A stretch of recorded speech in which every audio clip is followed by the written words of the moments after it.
Hi, everyone. Thank you for joining me again today on the Lights Too Bright podcast. Today, I have, you know what?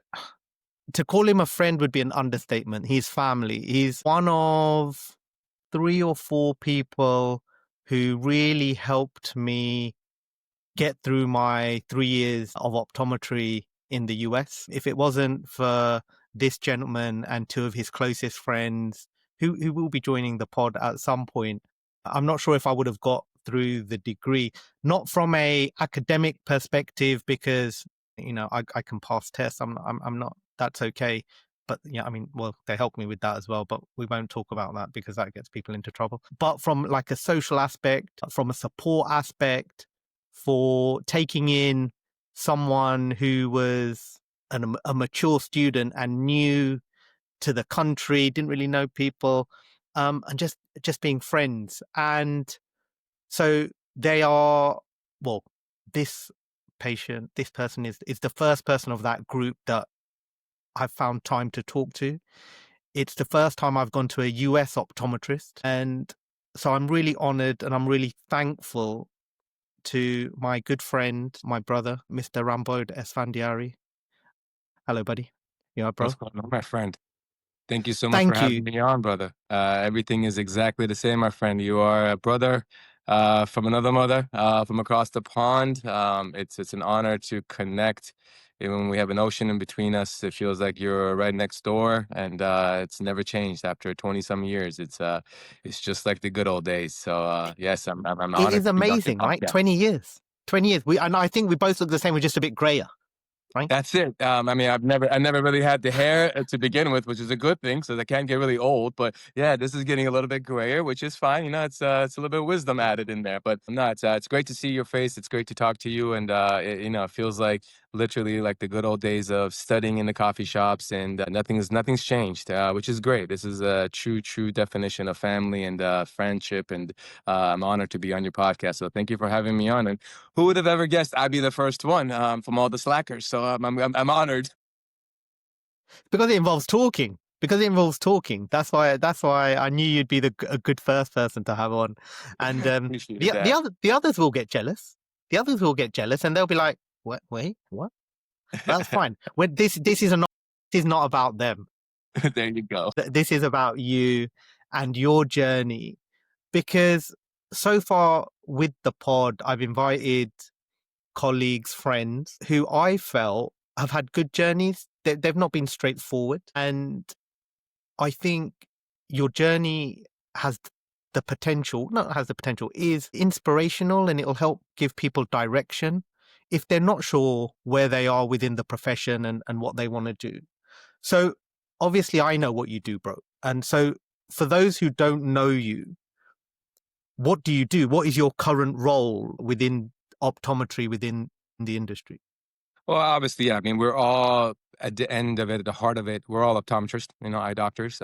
Taking care of patient care is obviously what we went to school for. Well, we know. Currently, I've more of a entrepreneur type, starting businesses, selling businesses. I'm actually in the middle of that, and can't wait to share some of that details with you guys. Opening up businesses in the field of optometry. So currently, we are launching a new practice. And that part of it is what's been always the driving force for me. I love patient care. I always tell everyone that when I'm in the exam lane, that's like my serenity, because we went to school for that. I know that very well. I could do that, with my eyes closed at this point, which sometimes is not good for patient care if your eyes are closed. But hey, we're good at what we do. But what excites me and what the journey has been for me for the past 20 some years is figuring out all the stuff that we didn't learn in school, which was the entrepreneurship, the business aspects, and how to extend our field out and to how to help people and help ourselves throughout this process and grow. So currently, right now, I would say I'm a builder within optometry. That's what I do. I try to take on new projects and whichever avenue that might be. And I've in the scope of 20 years, I've dabbled in a few different things and just to see what excites me the most. And I have found that the building part of optometry, building optometry, if that's from physical buildings, physical practices to other optometrists I have, a handful of optometrists that I've mentored and I've helped and launched and whatnot. And so that's more, I would say, my role. And that's what excites me more than anything else. The patient care is very gratifying, helping humans and, having a comfortable living from that is definitely something that is great. However, what really excites me is the building of the profession within different avenues. Okay. So I mean, it's interesting. I've never, of the few of these that I've done, I've never had someone refer to themselves as a builder within the industry, which is quite, I like that. I like the way what you did, the way you define yourself, and and you know your role, which is to build the Sure. profession, and that can be either through building your peers or building, practices and businesses, which is great. Did you always want to be an optometrist? Was that like your goal in life? Do you have family members who are optometrists? Or, did you just fall into it? It was kind of like, So it's nothing else to do. definitely not. And, obviously from the friends and brothers that you mentioned earlier on the intro part of it, you guys helped me get through the optometry part. So yes, you were always a great test taker. Yes, that was never my forte. School was the academic part was what always came the hardest for me. That was the part that I really had to put my full energy into to be able to get through. So that never came natural. So no, being an optometrist was never really on my radar. A funny story, really how I got into this profession was I was walking through the mall and, just window shopping with some friends when I was an undergraduate and came across a retailer, one of the bigger retailers in the profession, LensCrafters. And there was actually a cute girl that was working in there. So walked into the store trying to just, do what I do and to the social point that you were referring to. And I just wanted to chit chat with her. And one of our friends was said, "Hey, it seems like, you kind of like this girl. If you really do, we're hiring. Do you want to work here?" I'm like, Whatever, sure. Like, I'll take a part-time job just so I could be around." And that's actually how I really stumbled upon optometry. I got a job as an optician just so I could, do my thing at 19. And once I started working there, I got actually introduced to the field. Now, my family, I do come from a family of physicians. My sister is a doctor, mom was a doctor. I personally was never a big fan of the medical world. I actually get kind of weird when it comes to blood, needles, hospitals. So I never really thought of myself going down that route. I was always more of a entrepreneur, businessman, more how my dad was.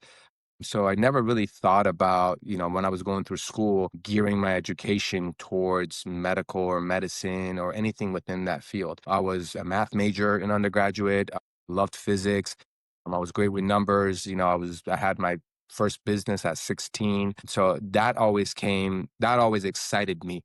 Medicine was never, helping people was a very gratifying thing. However, I always found that I could help people in many different ways, even if I open up doors for people, provide jobs for people. Did so many different ways. So I didn't think it had to be in medicine for me to help people. And when I started getting that job, started working in the field, and I actually was introduced to optometry, I was like, this is kind of cool because it's clean.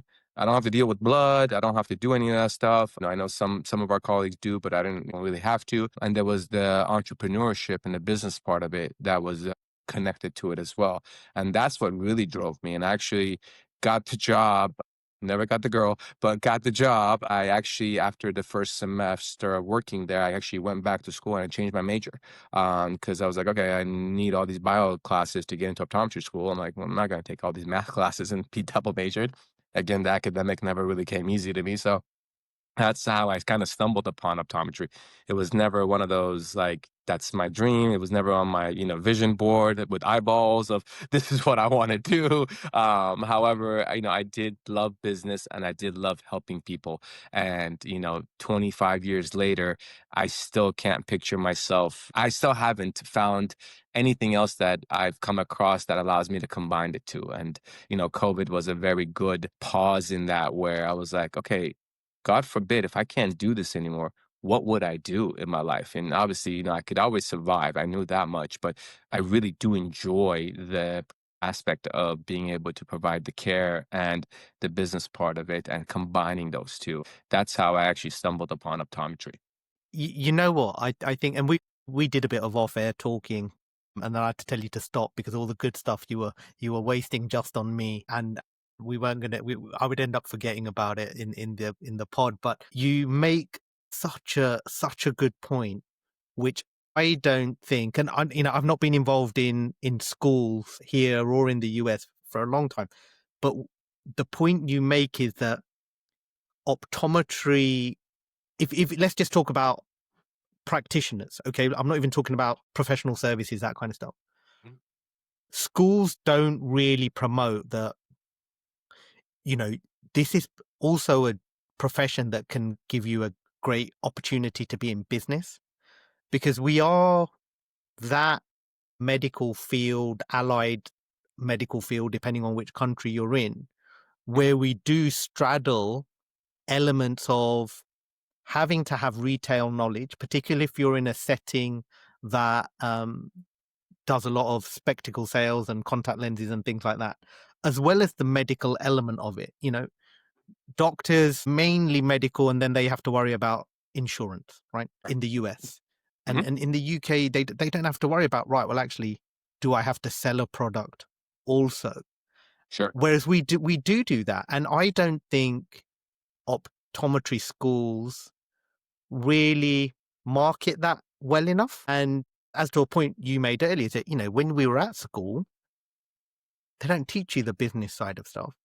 They teach you to be a medical optometrist, Mhm. and good medical optometrists. I Of the two schools Absolutely. I went to, I would not. I say we had fantastic education, Mhm.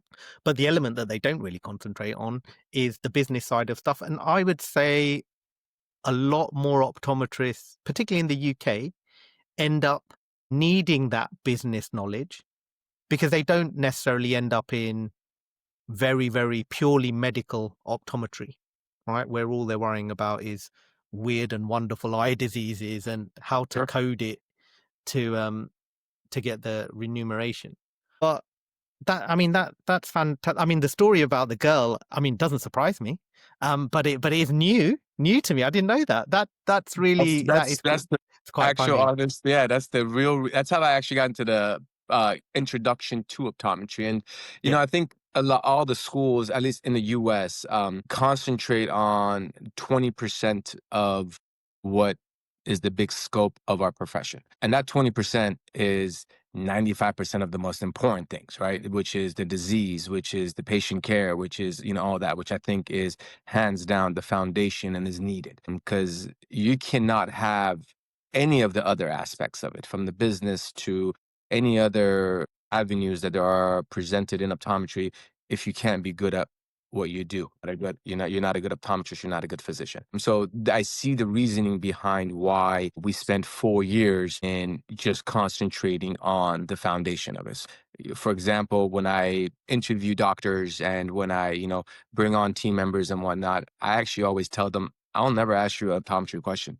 If you graduated, I know you're a smart doctor. There's a good chance you're probably smarter than I am. My usual interviews and stuff like that always are focused on your passions, your motivations, what drives you, so then I could, use that to drive you even more and grow you even more. And because if you're coming out of optometry school, you're going to be good at what you do. Now, obviously, there is a learning curve.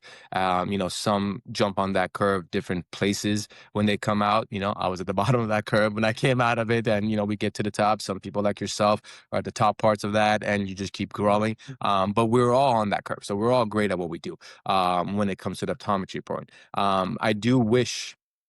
If I could run my own optometry school, I do wish that there would be a little bit more emphasis on different avenues that optometry could provide. Because from all the medical fields, I think the one of the most beautiful things about optometry is that it does allow you to have so many different avenues. You don't have to just be seeing patients day to day basis. You can do so many things. We have so many of our classmates that are some of the greatest speakers.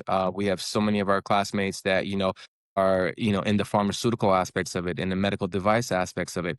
We have some of our colleagues and some of our classmates that are killing it with multiple practices. They're at 5, 6, 7. So but none of that is really covered in the 4 years Maybe I wasn't paying attention, so you can correct me if I'm wrong. But from what I remember, and it was 20 years ago, it wasn't really emphasized as much. I believe there was maybe one or two electives here and there about this and that, but no real emphasis on, hey, there are different avenues, that you're not just, stuck within this medical optometry. Yes. Medical optometry is great. Medical optometry, at least in the US, is also business. So, a lot of people kind of get a little defensive when you start talking about the business aspect of it, but they get a little offended and say, well, I'm a physician, I'm a doctor, which absolutely we are. But when you're coding, for example, if you don't code correctly, you don't get paid correctly. And to me, that's business. So, learning that, like we didn't spend too much time on coding and how to code properly. Again, there might be some stuff that I wasn't present for in class or didn't might have not listened to. However, from what my mind, you can correct me if I'm wrong, but there wasn't a class on coding, all the different, ICD 10 codes and whatnot. Uh, That was and Yeah, I mean, I would say that was the stuff that you kind of had to learn on the job. When Mhm. we did our rotations and things like that, then it kind of came up within that. I mean, to a point that again, a point you made off screen, which again, I mean, yeah, like Krebs, you went, well, when do I use the Krebs cycle now, right? But you sit there, you learn it, and I think from an education perspective, yeah, we had to know it because you have to know the basic science, right, Absolutely. to do what we Absolutely. do. But they could have said it's important because if you decide you don't want to be in a consulting room with no windows, you might want to be a researcher, or Mhm. you might want to become a biologist. Who knows what you want to do? Yeah. And for that, it's really important that you know about the Krebs cycle. Mhm. So, although at this point you're kind of sitting there going, well, why am I just learning this? It's not Mhm. just optometry you're learning it for. You're learning it because of the knowledge that it gives you allows you to step outside of a consulting room Correct. and open other doors. I mean, Yeah, I agree. I think and maybe that was from, again, the perspective of the school, what they thought might be common sense for a kid who's coming into school to, you think, oh, okay, I could use this in different places. But for me, again, I was just trying to, get all the education I could and, get through the steps. And I never even thought when I was sitting there in histology class or cell biology that if, really like this, and some people do, and some people are great at it, you have different avenues within optometry. We had amazing professors. I mean, we all have that one professor that we could still remember, but no one ever talked about the academic aspect of it. Hey, if you want to be a teacher, like you could focus on this. And, I know there's residencies, but again, that kind of went to the specialty of optometry, not so much other avenues. Like all the residencies that I recall were either in a hospital setting or some kind of setting that perfected your niche of optometry and patient care, but not in like a business aspect. Like I would think if they offered more business perspectives, communication perspectives, because one of the things that I find the most challenging for all the optometrists that I've come across, that I've hired and whatnot, and have worked with me and I've worked with is, and that I usually get praised on, which I'm not good at getting praise because I've always had to work so hard in everything that I've done. So I don't ever put myself in the category of, okay, I'm really good at this. However, what I've been praised on is my communication skills. And that's something that I find lacks a lot with a lot of the people, at least that I've come across with. They're brilliant. They just can't relay that brilliance out to their patients. And it blows my mind when I have someone sitting in my chair and they tell me, wow, this was the best exam I've ever had. And in back of my head, I'm thinking, there's no possible way. You saw Dr. Patel, you saw Dr. This and this and that. I know for a fact that they know more than I do when it comes to certain things. But just because I was able to communicate that with them, they, as the patient, felt more comfortable and felt like they got more out of it. And that is a huge, after 20 some years, I finally have come to the acceptance that that is an asset. That is something that is very, very important. And yes, it's good to know the Krebs cycle. It's good to know, your optics and all of that stuff. However, how do you communicate that back is also very important. And besides taking a test, which is on paper or nowadays on computers, we don't have a way of relaying that back. We never talked about, actual real life scenarios of, okay, let's communicate. How do we talk about presbyopia? How do we talk about vision therapy? How do we talk about glaucoma? How do we talk about macular degeneration, and being able to get the verbiage where you're not just saying all these technical terms and having a person who's sitting in your chair and explaining that. And that goes to the boardroom, that goes into being a speaker, that goes into, all different type of avenues that optometry does provide. And I think a lot of my colleagues and a lot of students are coming out, a lot of just people in professions, the reason why they don't or might not believe that there are other avenues out there is because that part of it has never been emphasized. That, hey, you're good at what you do, you know the stuff, just communicate that out, and you will see so many doors open up for you. You'll be hired by a company that wants you to talk about their newest technology in dry eyes. You will get hired by a company that wants you to talk about this newest, drug release in glaucoma. And the education we all have, how you communicate that is what I think that separates. And I think there's a great potential for optometrists out there. That is such a valid point because, I mean, you do yourself a disservice, Dr. Esfandiari, in saying that you are not necessarily as smart as some of our peers. There is book smart, which can help you to a certain extent, but there is street smart, which in our industry, I think is extremely underestimated.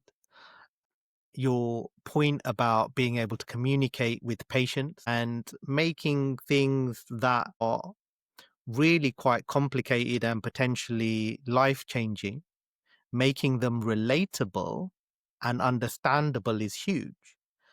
And I do feel that sometimes as an industry, and I think it's with all medical industries, I don't think it's just optometry. Sometimes there can be an element of snobbery around it in terms Sure. of, well, if you're with this kind of person, you shouldn't use this word or you shouldn't use that word. Whereas and I'm sure you do this, I'm pretty certain you do this, I will, change my language and how I express to my patients based on the patient sitting in the chair. Absolutely. So So that's if I, called reading the room. if, Absolutely. if you're talking to someone who's in a, you know, San Diego Raiders kind of jacket, where conversation level you can hit. And if you're talking to an older lady, who is of a different generation, Mhm. you change your language accordingly. And it is interesting that, and we joked about this, but I did the degree twice. And in two hits, two shots at the, well, yeah, two bites of the apple, it doesn't come up. But a point you made earlier, a very valid point, is that they're trying to teach you so much. Mhm. And some of it you just have to learn yourself. But it would be nice if they kind of gave you pointers on that or gave you the opportunity to do that. I work with a guy called Brian Tompkins, he's a character. He's great. He's my mentor in this profession. And without him, I probably wouldn't have been lecturing. But, he's like, you've got to make a show of it. You've got to be Yeah. fun. You've got, if you don't necessarily know it all, and I by no means know it all, you've got to be honest and you've got to say when you don't know it, right? And if you need to refer to someone who does have a better understanding of the situation, do it. Don't be afraid to do it. But Absolutely. your patient has to have faith in you, and that comes from building relationships. Building relationships comes from good communication and being able to read the room, as you've said. That's amazing. Absolutely. And honestly, I've had patients in my career, and yes, I know I'm good at what I do. And I do throw that out that, jokingly that I don't know as much as the rest. However, I know what I know, but more importantly, I know what I don't know. And surprisingly, in my 20 some years of practicing, patients value that more than anything else. The fact that I'm willing to say, listen, I don't know this. However, I do know where we could get the answer, because in 20 years of networking and having all these doctors in my Rolodex and so on and so forth, I'll get you the answer. So I've had patients who literally will come and see me and they know this is not my specialty. However, they're like, hey, this is what's going on. And I'll use an example recently. And I had a patient who went to a top medical facility in San Diego and they were diagnosed with glaucoma. The, the, the doctor didn't say anything. They just came in, exam, lights, drops, this, that, walked out, said, you have glaucoma. And the patient was like, I don't know anything about like what's going on. Like they were Googling and then they got scared. So her husband actually is a patient of mine, and he texted me. He's like, hey, my wife had this exam. They said that she has glaucoma. She's freaking out. Can she come see you? I was like, absolutely. I'm not glaucoma certified. I graduated a little bit long time ago, and we weren't certified as glaucoma, and I never did that. However, send her in to me. Let me talk to her. Let me see her test results, and then we could. And she came in, looked at her stuff, and I was able to get her set up with another one of my colleague friends that is brilliant and also a great communicator.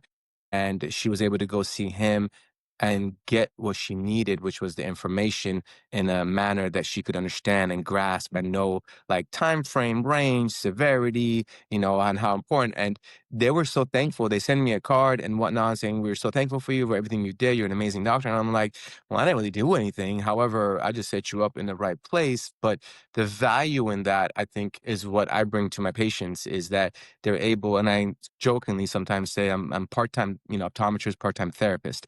My chair does recline and people just vent to me because they know that they could come, and in that period of time, 30, 40, whatever minutes that we have for our exams, they know that they could talk to me no matter what it is. And I will, if I don't know it, I'll get you into somebody. And I think that is one of the most important things in, like, I know the stuff that I'm really good at, and I'm proud of the stuff that I'm really good at. And, I will definitely tell you, hey, if you want this done, come see me, I'll take care of it. And I'm better than the most. When I did my LASIK, for example, one of the things I pride myself on, I know a lot of our colleagues will go, this is not what optometry is about. There's so much more, but refraction is an important thing, even though nowadays they're not even testing that on boards, which Yeah. blows my mind. However, I think it's an important thing, and it's not something that should be undermined. I think, yes, it is maybe 20% of the profession, but it is a very important 20% of the profession. And I'm pretty darn good at, the different things with getting you the best, best RX to be able to see. So I've had patients that come in and they know that I might not know certain things, but they trust my assessment and they trust who I send them to. And that to them is more important. They're like, hey, you know what? Like, for example, in the US, you have to go through your set insurance companies. They're like, if you say this person's good and they're not in our insurance, we're going to go see them. And that is what that's the value that I'm providing for them and they're paying me for example. Yeah. And, that I think is where the optometry has so many different avenues. We're not only just physicians, we are also, a care provider. We are primary in the sense of we should be the ones that sends them down whatever avenue. We shouldn't, it's good to Yep. be a go-getter. I'm always for that. It's always good to learn new things, perfect new things and take on those challenges. However, it's also really good. And, I have two little kids, and I always tell them as well that, in life, you're not going to know everything. Doesn't mean it should stop you, but it's good to know what you know and what you don't know so you can focus on the stuff that you don't know if you want to be better with it and, Yep. perfect the stuff that you do know. And I think that also applies in optometry. After 20 years, yes, am I the best vision therapist? Absolutely not. However, I know a few that are, and I could send you there. Am I, the best dry eye doctor? Absolutely not. But I do know enough and I know where my scope ends. And if I can't do it within my scope, I'll send you to some of the most amazing dry eye doctors. So I think it's very important to know your limitations and not be so offended by not knowing. I think that is an important thing it's actually more impressive to be able to admit that, hey, I don't know this. We could either find out together. And I actually usually tell my patients, hey, let me know what the doctor said because I'm always learning. I don't remember his name, but one of our professors at graduation actually told me this. He was a little bit not surprised, but he was proud of me for graduating. It's like, I knew you struggled throughout this whole thing. Kavari, it was our anatomy professor. He always busted me for everything because, Dude, I was he was what I was. hard. He His was, stuff was right? hard. And, I definitely made him earn his dollar. And I struggled through his stuff. But, we got through it. And I remember at graduation, he pulled me aside and said, good job. But he's like, always remember this, that you never master medicine. You always practice medicine. And that 20 some years later has always stuck with I me like because that. I'm constantly learning. Like I'm constantly learning. I really like that. And, I love some of the things I love the most is getting the notes back from the specialist because I'm like, oh, cool, I was right about this. Like I had a hunch and I was right. Oh, I was completely off. And Yeah. the relationship that I have with my specialty colleagues and what they like about it is that I don't send patients in saying, oh, this is what they have, treat it. I say, hey, this is what I think they have, or this is what I potentially think. And they love the fact that I'm willing to communicate and still learn after all these years. And they're like, this is cool. Like you're learning because they love teaching it. Everyone loves speaking about what they know and they kind of geek out about it. So, we all are like that, if you, so I think that's Nice. very important. Yeah. I'm gonna just cut things a little bit. I'm gonna just change a bit of tack because we were chatting for 40 minutes before I started recording, and I know your kids are gonna bust in a minute and No go, worries. I'm dude, surprised they haven't already, to be yeah, spot on with you. why are we not outside? So the non-optometry stuff. So you spoke about mentoring, and Sure. you touched upon kind of lecturing. How did that happen? Was that something that you reached out to people? Did people reach out to you? How did that element of what you do kind of come about? It evolved over the years. Lecturing and speaking. I started speaking first. I spoke for Johnson and Johnson. I spoke for Alcon, and it was actually my reps who would come try to speak to us about new stuff. And they're like, "Hey, what's your feedback on this lens? What's your feedback on this and that and whatnot?" And then I would speak to them, and they're like, "Wow, you have a really easy time speaking. Do you want to be a speaker?" So it actually came from that. I wasn't actually looking. Again, I never thought when I was first came into practicing. I was like, all right, I'm just seeing patients, give me 25 patients a day, do my thing, and I'm out the door. And then, a rep was the first one who said, hey, you get paid to speak about what you just talked to me about for 20 some minutes, 30 minutes. I was like, really? Like, you guys are going to pay me just to talk? Like, I was like, wait, really? I get paid for this? This is great. So I came about it that way. As far as mentoring goes, it actually came from hiring doctors. So I would hire a lot of new grads and, I would hire a new grad and kind of take them under my wing and kind of teach them the ropes, not from the optometry aspect, because if you have a degree, you're smart at what you do, but the business and how to maneuver and whatnot. And, one would move on and, one of the way I always gauged myself as success was seeing my doctors that I mentored do great things, opening up practices, speaking now, engaging. And like one would tell a friend, and then the friend would tell another friend. And so it's not a real role of mentorship, but I've mentored obviously probably over 2 dozen doctors throughout these 20 years who have now grown up and blown up and done amazing things in their careers. And, when we see each other at conferences or dinners and whatnot, and they always kind of like,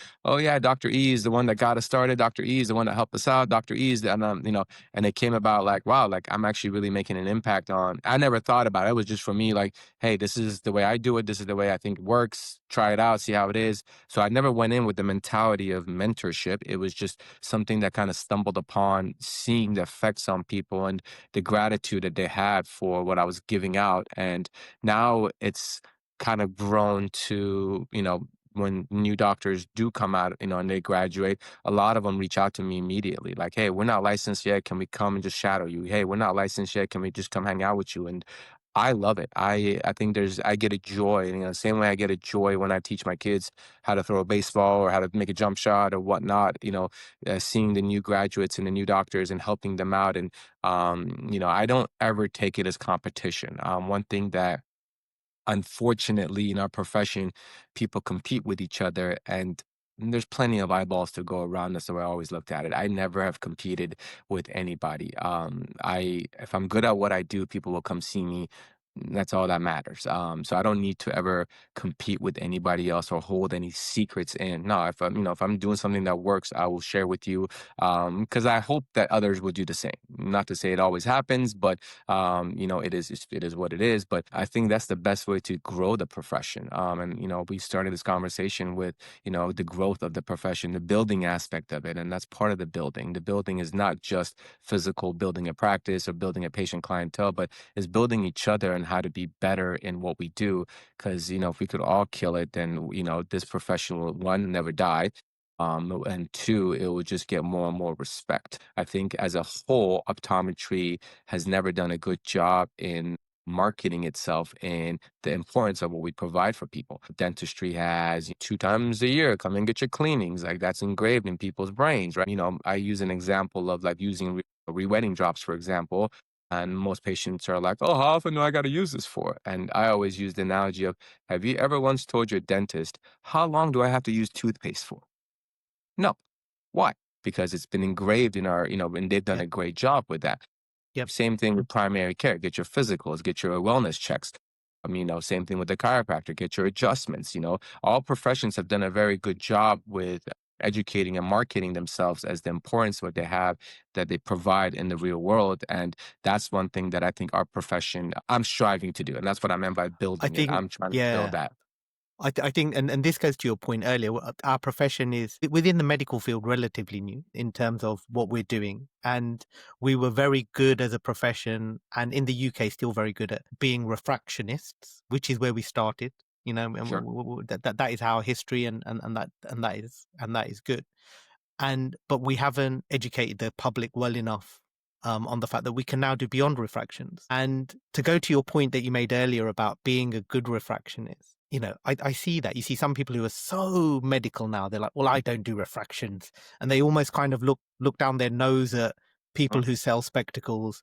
And you're like, okay, so you're great for your 1% of the population that may have this weird condition that you can treat. But you know what? Sometimes people just do need new glasses, and they do just need to be able to see better so that he can go to work and, read the newspaper on the toilet, all of these kind of things, right? And so you can't really forget that. And you see that sometimes people, and what probably bugs me more than anything else, if I'm honest, is you have people who are in settings where refraction is their primary objective, okay, because they're refraction, and then because their primary goal is retail and the selling of some Sure. kind of optical Criteria. instrument, Sure. Sure. but they're not good at refractions. So we had a trainee, actually, so we had someone come in to see us who just wanted to shadow us because they were thinking about optometry. They just wanted to spend a day with us, right? Sure. So they've had their eye exam somewhere else, I don't know where, and they were given like minus 050s. Okay. And then my colleague checked the prescription because we have them go through all the Optos, the OCT stuff that Of a lot course. of my peers don't have. And he's like, but her refraction, like our auto refract, right? That we don't use it often, but we do it when we do axial length measurement. So it kicks out an Uh-huh. auto refract. Mhm. And the auto refract was like plano, right? Or like plus 025. Mhm. And you know as well as I do, if the auto refract is kicking out a plus 025, they're going to be on the plus side. There's no way No. they are Exactly. myopic, right? Nope. Yep. And so he's looked at it and he's gone, well, this is saying plus 025. And we know that they often over minus. 100%. She's wearing minus 050 and he's checked her accommodation. And, we're not doing BV stuff. And, Sure. she's got, this 17-year-old's got the accommodation of a 40-year-old. Mhm. And you're going, come on, man. At least do a good refraction. If that's what you do, all power to you. If selling specs is what you do, great. I don't have an issue with that. I have my own field of stuff that I specialize in. But at Sure. least do it properly. Be a Correct. good refractionist. And I think sometimes that we forget that because you're like, oh, well, I want to be a dry eye specialist. Sure. Great. But we do also have to do refraction. So make sure you do it properly. And I think, and I agree 100%. And we get, at least I feel that we get so stuck in one lane. And if I could ever, any message, most of the message that I ever pass down to, our colleagues or younger colleagues is if you don't want to be a refractionist, if that kind of offends you, sure. You want to be in disease, sure. But it's one unit. It's not a separate unit. Dry eye is not a separate unit. It's a one unit factor. Your dry eyes is going to affect your refraction. Your dry eye is going to affect your vision therapy is going to affect your refraction and it's going to affect the ocular health. That headache that you might be getting, that straining that you might be getting, it all comes, it shouldn't ever be looked at one scope of thing. And I think that's where our profession needs to understand. And yes, it does take a little bit more time, but check the refraction, check the dry eyes, check the OCT, check all of it. And I know there's not enough time in a day to do everything. However, they kind of interconnect with each other, and that's important. I've had more people who I've written a single vision, for example, computer length, and so many of my colleagues, just split the ad and give it to them. I specifically, and I tell people, like, tell me the length that you're working at. Like, don't come into me and say, I need computer glasses. I need to know the distance. And I've sent people home. I'm like, go home, measure it, come back. Like, tell me how exact. And I've had more people tell me that has been life changing than me treating a sty, me treating a little bit of their bluff, me treating their, like verbally they've come back. Now, not to say that that's not important and that hasn't affected their lives, because who wants a sty or something big enough, but like they have communicated like, wow, doc, those computer glasses you gave me changed my life. Like now I'm like, I'm good. I could sit at 8 hours at my computer and like, okay, that's great. That's part of refraction, so it's not just a one unit thing. And I think that's where we need to make sure we are, again, I referenced the dentist, oral gum disease, you're not just doing cavity filling. You're not just doing, Invisalign. You're not just doing braces. It's all one unit. And, same thing with the medicine. And, there are specialties, ENT, cardiologist, this and that, but you have to look at it more as a one unit thing than anything else. And that I think is a very, very important thing. And I think that's where they get the text. Oh yeah, my text to the refraction. I'm like, yeah, but you could have been a lot more precise, especially with certain things like, you minus 50 OU, sure. But if that person has a 125 cell, a 225 cell, please get that access a little bit more accurate. Don't be so, Yeah. oh, it doesn't make a difference. It does. And I actually cut my own lenses in when I started my private practice. I used to cut my own lenses. And there's a tolerance level when you're cutting lenses. And if there's a tolerance level when I'm cutting lenses, how is there not a tolerance level when I'm refracting you? Why am I going to just say, oh, 5 degrees here, 5 degrees there Yeah. doesn't make a difference? It makes a huge difference for that patient that's wearing that, spectacle for 8, 9 hours a day. So that's not all I do. However, it is an important part of what we do. And I think that should never be forgotten that, yes, we started out as refractionists. We have grown the profession thanks to brilliant individuals like yourself and everyone else that has grown this profession from a dry eyes, glaucoma, vision therapy, so on and so forth. But let's not forget our roots. The same way we spent 4 years in optometry school with op disease and the foundation. Well, our foundation as a profession started with, refractionists and Yeah. and that's something that should never be forgotten. That it should always be a part of our arsenal of what we do. Cool. I am well aware that we've now hit 45 minutes, and I told you, dude, we'll be done in 30. Don't worry. You can go You're back good, to your my kids friend. at any point. So, and what did they just send Snoop in No, to kind of it was either my wife or one of the kids. I just felt a hand touching me on the side of here. I hurry didn't up, even look hurry back up. to see which one that was, but it's Right. all good. So let's tie this up anyway, because I have to go and feed my kid as well. One piece of advice, brother. One piece of advice you would give a new grad, a colleague, about staying happy in the profession or even stepping away from the profession. What would you say to them? What would you say is really important? Always keep an open mind. Always keep an open mind in what you do on a day-to-day basis. It's very, very important to kind of get into the normal routine and miss opportunities.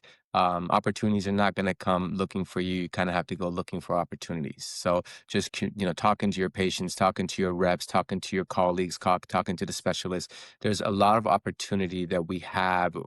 This license that we have in our hand gives us a admission ticket to a very broad spectrum of different opportunities. And if you are practicing for 30 years in your clinic and you're happy, more power to you. However, if you ever come across a day where you sit in the parking lot and you put your head back and you're like, "Ugh, another day," just remember that you're not stuck there, that you do have opportunities beyond this clinic, and those opportunities you might have to go look for, but might bring you happiness. And not settling is a very important thing, because we only go around once.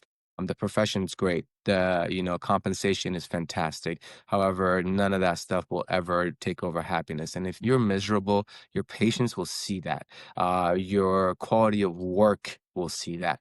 Your team members will see that. And it's like a snowball effect. Teach my kids that, we all will lose our, tempers, and we all will make bad decisions. Don't ever make another decision while we've made a one bad decision, because it's just snowball effects. So if you're Yeah. miserable, everything else that you do, and not just in your profession, but when you go home to your wife, kid, husband, whatever, everything, your friends at the pickleballs, your friends at the whatnot, all those, misery will come out in that. And that's a shame. You deserve better. You've worked hard for what you've done, and you should never sell yourself short that you are stuck within this wall of just an refractionist optometrist, whatever it is, that there are so many different avenues. And, if you ever need someone, please reach out. I said, I don't care if you're across the pond, we're talking. Thankfully, with today's technology, we can talk to each other no matter where you are.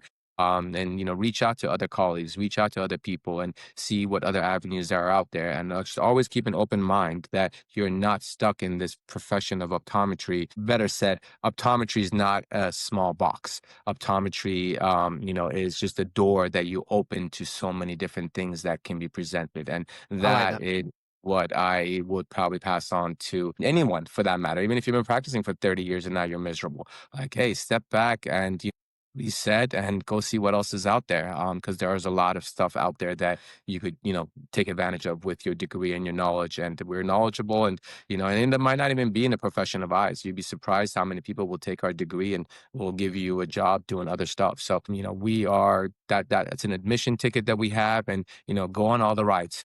Basically, don't get stuck on one, just ride the whole day. Thank you ever, ever so much, dude. Man, you're my brother. I love you. And it's great that I've had this chance to get you on the pod, and you are a force of nature. When I think about my time at Neko, you, Sunny, Rit are the guys that made it what it is.